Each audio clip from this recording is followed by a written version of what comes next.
வணக்கம். உங்களை மீண்டும் சந்திக்கிறதுல ரொம்ப பெருமகிழ்ச்சி. இன்னைக்கு எப்பவும் மாதிரி இல்லை, ரொம்ப ரொம்ப முக்கியம் சொல்ல போகிறோம் ஒரு விஷயம். இந்த ஒரு விஷயம் இது அடிக்கடி அந்த பரம்ஜோதி அம்மா பகவான் ஏவி என்ற அவங்க கொடுத்த ஒரு வார்த்தை, அது அடிக்கடி ஏன் ஃபோர்ஸ் பண்ணி கொடுக்குறாரு, அதில் எவ்வளோ விஷயம் அடங்கியிருக்கு அப்படின்றது நம்ம இப்போ விரிவாக பார்க்கலாம். அக்செப்டன்ஸ். எந்த விஷயத்துக்குமே ஒரு உறவு முறையோ, குடும்பத்துலேயோ, ஃப்ரெண்ட்ஷிப்லேயோ, பிஸ்னஸ்லேயோ, எந்த ஒரு இதுலேயும் அக்செப்டன்ஸ் முக்கியம். இவங்க நீங்கள் ஒத்துக்கலைன்னு சொல்லுங்கள். சப்போஸ் ஒரு மணி ஒரு ஏதோ ஒன்று கேட்குறாங்க, அந்த இதை உங்களுக்கு அது பிடிக்கல, அதை வேண்டான்னு சொல்கிறீங்க. அது நிச்சயமாக தெரியும் அவங்களுக்கு அது பிடிக்கும்னு. ஆனால் உங்கள் மனசுக்குள்ளே நான் நினச்சதை சாதிக்கணும்னு ஒன்று இருக்கும். ஏதோ இல்லை உங்களுக்கு ஒரு விருப்பம் இருக்கலாம். அந்த இடத்துல சொல்லும்போது அதில் உறவுகளில் விரிசல் ஏற்படும். அதுக்கப்புறம் பல எதிர்த்தாலும் ஒவ்வொரு விஷயத்துலையும் மைண்டு சேலஞ்சு பண்ணி நம்ம வெற்றி அடையணும்னு பார்க்கணும். அதில் நம்ம தோற்றுடணும். ஃப்ரெண்டுக்கிட்டேயோ நண்பர்கிட்டயோ அதனால் நம்ம ஷேம் ஆகிறோம். என்னடா நமக்கு அடிமையாகிறேன், என்ன அது நம்ம இப்படின்னா அவர் அடிமையாகிறது அவங்ககிட்ட. நம்ம மேலே நியாயம் இருக்குது இல்லையா? நியாயம் இதெல்லாம் பார்க்கக்கூடாது. நியாயம் தர்மம் இதெல்லாம் தூக்கி ஏற கட்டிடுங்க. நல்லா போகணும், ரூட் அழகாக போகணும். வேலையிலையோ ஃபேமிலி ரொம்ப ஈஸி. அக்செப்டன்ஸில் அது நான் ஒரு ஃபேமிலியில் ஒரு மனைவி சொல்லிடுறேன். அதே மாதிரி தொழில் மாதிரி தான். அவன் கேட்குறாரு, பாஸ் என்னப்பா உனக்கு இந்த விஷயத்தில் நீ இதெல்லாம் நீ செய்யவே பண்ணலையெல்லாம் முடிச்சிருக்கியான்னும் போது அது எப்படி நீங்கள் கேட்கலாம்? நல்லா உண்மையிலே நீங்கள் பண்ணியிருக்கீங்க, ரொம்ப அருமையாக இருக்குது, உங்களுக்கு ஒரு திருப்தியும் இருந்தது, அது செஞ்சுருக்கீங்க. ஆனால் அவர் பார்க்கும்போது அவர் ஏதோ மைண்ட் இருக்கார். ஆனால் இந்த மைண்டில் அவர் இங்கே இல்லை. வீட்டில் ஒய்ஃப்கிட்ட ப்ராப்ளமோ, இல்லை வேறு ஏதோ ப்ராப்ளம், இல்லை ஃபைனான்ஸ் பண்ண வேண்டிய விஷயங்கள் வேறு ஏதாவது இருக்கோ, பிஸ்னஸ்க்கு தெரியாது. அதனால் அந்த நேரத்தில் அவர் கேட்கும்போது உடனே அவர்கிட்ட நீங்கள் என்ன சொல்கிறீங்கன்னா, சரி சார், அது என்ன பெரிய ப்ராப்ளம் ஒன்றும் இல்லையா, கரெக்டு தான், நீங்கள் சொல்கிறது கரெக்டு, நான் நல்லா பண்ணிடுறேன், மேற்கொண்டு பண்ணுறேன், இதில் நீங்கள் பண்ண சொல்லி நான் பண்ணுறேன், இன்னொரு சான்ஸ் கொடுங்க அப்படின்ற மாதிரி. இல்லை நல்லபடியாக கொஞ்சம் அட்ஜஸ்ட் பண்ணி போனால் அவங்க என்ன ஆகும்னா, அதுக்கு பிறகு நீங்கள் பண்ண பர்ஃபெக்ட் ஒர்க்கு நீங்கள் பண்ண ஆரம்பிப்பீங்க.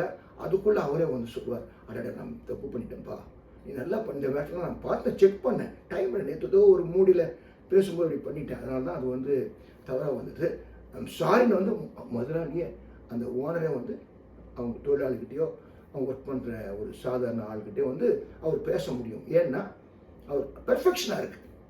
அதனால் இதுக்கு என்ன ஆக்ஷனை கொடுக்கறதுக்கும் அக்செப்டன்ஸ். இது தொழிலில் முடிஞ்சு போச்சு. முதல்ல குடும்பம், ரெண்டாவது தொழில், அதுக்கப்புறம் ஃப்ரெண்ட்ஸில் சொல்கிறான். உடனே இந்த மாதிரி எனக்கு இருக்குது ஒரு இடம், நான் இந்த மாதிரி போகணும், இங்கே ஒரு ஊருக்கு போகணும், அந்த பிஸ்னஸ்லாம் மாற்ற வேண்டியிருக்கு. அப்போ நீங்கள் உங்களுக்கு அது ரொம்ப நெருங்கிய நண்பன், அது உங்களுக்கு அவ்வளோ விருப்பம் இல்லை, அது பண்ணுறீங்க. அதனால் இது அது ஒரு மனக்கசப்பு ஒன்று. சரி, அவருக்கு ஏதோ தெரிஞ்சுக்கு நம்ம நல்ல உண்மையிலே அந்த இடம் போனால் அவருக்கு பிரச்சனை வரும்னு உங்களுக்கு தெரியும், நல்லா அதை மறைமுகமாக சொல்கிறீங்க, அவ்வளோதான். அதுக்கு பிறகும் அவர் சொல்லி அக்செப்ட் பண்ணிக்கணும். எதுனா அக்செப்ட் பண்ணிட்டு போனால் ஃபேமிலின்னு மற்ற இடங்கள் அது ரொம்ப ரொம்ப ரொம்ப முக்கியம். அப்புறம் ரெண்டாவது பாஸ்ன்றதுன்னா, நம்ம எப்படி மியூசிக் போட்டோம்னா டக்குன்னு ஒரு ஸ்டாப் பண்ணி ஒரு கேப் கொடுத்து அப்புறம் போட ஆரம்பிப்போம், அது மாதிரி வச்சுக்கோங்களேன். பாஸ்ன்றது எப்படின்னா அவங்க ஒரு ஆக்ஷனில் பேசுவாங்க. யார் அதே மாதிரி சொல்லலாம், குடும்பம், ஃப்ரெண்டு, இவங்கெல்லாம் அப்படி பண்ணும்போது எடுத்த உடனே நம்ம அதை உடனடியாக அதுக்கு ஒரு எதிர்க்க பேசும்போது நம்ம பலத்தை உடனே போஸ்ட் பண்ணக்கூடாது. ஏன்னா அவன் சொல்லுவான், நீ ஒரு மடையாண்டா, உனக்கு ஒன்றுமே தெரியல அப்படின்னு ஒரு ஃப்ரெண்டு சொல்கிறான். அவன் அந்த நேரத்தில் எந்த அவனுடைய மூளையில் எது இருக்குன்னு தெரியாது. சரி பண்ணும், செல்ல நான் பார்த்துக்கிறேன், நம்ம மிஸ்டேக் இருக்கலாம் போடுது அப்படின்னு அட்ஜஸ்ட் பண்ணிடணும். அது கிளியர் பண்ண அவனை திருப்பியும் பழையபடியாக மாறுவான். அதே மாதிரி ஒவ்வொரு இதுக்கும் அக்செப்டன்ஸும் பாஸ் பண்ணுறதும் உடனடியாக முடிவு எடுக்கிறது, அதில் தான் ஆரம்பிக்குது. இது ஒரு விஷயம், பயங்கரமான விஷயம்.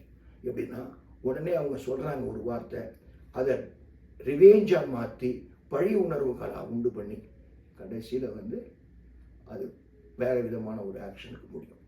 அதனால் அக்செப்டன்ஸும் அதை நம்ம கொஞ்சம் ஒரு நிமிஷம் அதை நிறுத்தி அதை பண்ணுறதுக்கும் எதுக்கு அது ரொம்ப முக்கியமாக இருக்குதுன்னு நான் சொல்ல வந்தேன்னா, இதில் பல விஷயங்களிலிருந்து நம்மளை காப்பாற்ற முடியும். அதுக்கு அந்த பலம் நமக்கு வேணும். எங்கே கேட்குறது? அதே விஷயம்தான். பரஞ்சோதிக்கிட்டையும் அந்த அம்மா பகவான்றவங்ககிட்டையும் உடனே அந்த நம்ம ஹெல்ப் கேட்கலாம். ஹெல்ப் நீ கேட்க வேண்டியது, நான் சொல்கிறது என்ன, அது மாதிரி ஒரு பழக்கத்துக்கு வந்தோம். எப்படி பண்ணணும், எப்படி ஆக்ட் பண்ணணும், எப்படி நீங்கள் முடிவு எடுப்பீங்கன்னு அது ஒரு டிவைன் பவரில் நம்மளை அதுவாக உருவாக்கிடுவார். அப்போ பிரச்சனையும் இல்லை, சுமூகமாக முடிஞ்சிடும். எந்த காரியமும் எதுவும் முடிஞ்சிடும், அழகாக முடியும். அதுக்காக தான் இது வந்து இந்த சப்ஜெக்ட் வந்து அவர் அடிக்கடி அவர் சொல்கிறது எதுக்குன்னா, அக்செப்டன்ஸ்ன்றது எல்லா சின்ன விஷயத்துலேருந்து பெரிய விஷயத்துக்கு வரைக்கும் அது ஆமா ஜாமீன் நம்ம ஊரில் அடிப்பாங்க இல்லையா, ஜாமீன் அடிச்சு ஆமா ஜாமீன் பள்ளி அடிச்சுன்னு போடுவாங்க. அப்படி சொன்னது எதுக்குன்னா வேலை சுருவாயிடும். அவங்க பரவாயில்லப்பா, அவனுக்குள்ளேயே ஒரு வெறுப்புன்னு ஒன்று எப்படியாவது அவன் மட்டும் தட்டணும்னு பார்ப்பான். இவனா சான்ஸ் இவன்கிட்ட விரோதம் வருவான் பாருன்னு. ஆனால் சாப்பிட் மாதிரி அவன் போயிட்டு இவங்ககிட்ட ஒன்றுமே இல்லை, எதிர்ப்பு 2 கை தட்டாதான் சத்தம் வரும், ஒரு ஹேண்டில் ஒன்றும் பண்ண முடியாது இல்லையா. அதே தான் எதிர்க்க நம்ம அதை பார்த்து உடனே அந்த ஒரு முடிவு என்ன சொல்கிறாரு, சொன்ன மாதிரி நீ ஒரு மடையன் ஒரு முட்டாள் என்ன பேசினாலும் அந்த வெறுப்பு வராம அளவுக்கு அவங்க மனநிலை இருந்து அவங்க சொல்லும்போது அந்த நேரத்தில் நம்ம எதிர்வினை ஆகக்கூடாது. டைம் பாஸ்ன்றது நிறுத்தி வெயிட் பண்ணோம்னா உனக்கும் நமக்கும் அந்த ஆக்ஷன் மாறும். எதிராளியும் அதை சாஃப்டாக போகிறதால அவருக்கு ஒன்றும் எதிர்க்கிறதுக்கு ஒன்றுமே இல்லை. அது ரொம்ப முக்கியமான ஒரு விஷயம். நன்றி.